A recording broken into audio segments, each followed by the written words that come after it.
अध्याय 12 भक्ति योग। अर्जुन ने पूछा, जो आपकी सेवा में सदैव तत्पर रहते हैं या जो अव्यक्त निर्विशेष ब्रह्म की पूजा करते हैं, इन दोनों में से किसे अधिक पूर्ण माना जाए? श्री भगवान ने कहा, जो लोग अपने मन को मेरे साकार रूप में एकाग्र करते हैं और अत्यंत श्रद्धा पूर्वक मेरी पूजा करने में सदैव लगे रहते हैं, वे मेरे द्वारा परम सिद्ध माने जाते हैं। लेकिन जो लोग अपनी इंद्रियों को वश में करके तथा सबों के प्रति संभाव रखकर परम सत्य की निराकार कल्पना के अंतर्गत उस अव्यक्त की पूरी तरह से पूजा करते हैं, जो इंद्रियों की अनुभूति के परे है, सर्वव्यापी है, अकल्पनीय है, अपरिवर्तनीय है, अचल तथा ध्रुव है, वे समस्त लोगों के कल्याण में संलग्न रहकर अंततः मुझे प्राप्त करते हैं। जिन लोगों के मन परमेश्वर के अव्यक्त निराकार स्वरूप के प्रति आसक्त हैं, उनके लिए प्रगति कर पाना अत्यंत कष्टप्रद है। देहधारियों के लिए उस क्षेत्र में प्रगति कर पाना सदैव दुष्कर होता है। जो अपने सारे कार्यों को मुझ में अर्पित करके तथा अविचलित भाव से मेरी भक्ति करते हुए मेरी पूजा करते हैं और अपने चित्तों को मुझ पर स्थित करके निरंतर मेरा ध्यान करते हैं, उनके लिए हे पार्थ, मैं जन्म मृत्यु के सागर से शीघ्र उद्धार करने वाला हूँ। मुझ भगवान में अपने चित्त को स्थिर करो और अपनी सारी बुद्धि मुझ में लगाओ। इस प्रकार तुम निस्संदेह मुझ में सदैव वास करोगे। हे अर्जुन, हे धनंजय, यदि तुम अपने चित्त को विचल भाव से मुझ पर स्थिर नहीं कर सकते, तो तुम भक्ति योग के विधि विधानों का पालन करो। इस प्रकार तुम मुझे प्राप्त करने की चाह उत्पन्न करो।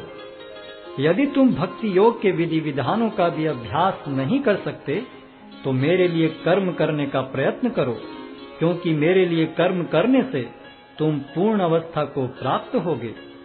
किंतु यदि तुम मेरे इस भावनामृत में कर्म करने में असमर्थ हो, तो तुम अपने कर्म के समस्त फलों को त्याग कर कर्म करने का तथा आत्म स्थित होने का प्रयत्न करो।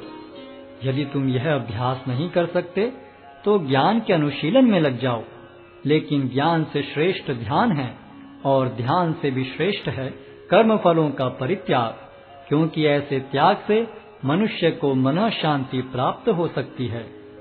जो किसी से द्वेष नहीं करता, लेकिन सभी जीवों का दयालु मित्र है, जो अपने को स्वामी नहीं मानता और मिथ्या अहंकार से मुक्त है, जो सुख दुख में संभाव रहता है, सहिष्णु है, सदैव आत्मतुष्ट रहता है, आत्म संयमी है, तथा जो निश्चय के साथ मुझ में मन तथा बुद्धि को स्थिर करके भक्ति में लगा रहता है, ऐसा भक्त मुझे अत्यंत प्रिय है। जिससे किसी को कष्ट नहीं पहुंचता तथा जो अन्य किसी के द्वारा विचलित नहीं किया जाता, जो सुख दुख में भय तथा चिंता में संभाव रखता है, वह मुझे अत्यंत प्रिय है। मेरा ऐसा भक्त जो सामान्य कार्यकलापों पर आश्रित नहीं है, जो शुद्ध है, दक्ष है, चिंता रहित है, समस्त कष्टों से रहित है और किसी फल के लिए प्रयत्नशील नहीं रहता, मुझे अतिशय प्रिय है। जो न कभी हर्षित होता है, न शोक करता है, जो न तो पछताता है, न इच्छा करता है, तथा जो शुभ तथा अशुभ दोनों प्रकार की वस्तुओं का परित्याग कर देता है, ऐसा भक्त मुझे अत्यंत प्रिय है।